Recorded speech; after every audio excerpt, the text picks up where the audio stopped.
Hello friend, શું તમારે પણ આલુ પરોઠા બનાવતી વખતે ફાટી જાય છે કે વણવામાં તકલીફ પડે છે? તો આ રીતે મસાલો જરૂરથી બનાવજો.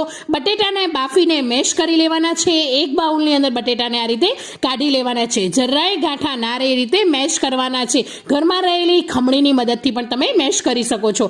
એક વાટકી આ રીતે ઝીણી સમારેલી ડુંગળી, એક બાઉલ આ રીતે લીલા સમારેલા ધાણા, 2 ચમચી તલ, 1 ચમચી જેટલા મીઠા લીમડાના પાન, અડધી ટેબલ સ્પૂન ચાટ મસાલો, બ્લેક પેપર અને આ રીતે આમચૂર પાવડર એડ કરી દેવાનો છે.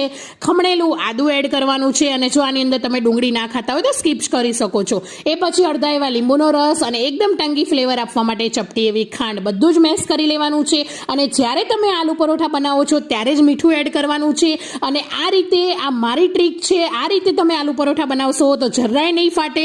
અને આ મસાલો તમે પણ જરૂરથી ટ્રાય કરજો. મારી રેસીપી ગમી હોય તો મારા વિડીયોને લાઈક, શેર કરજો. Thank you for watching.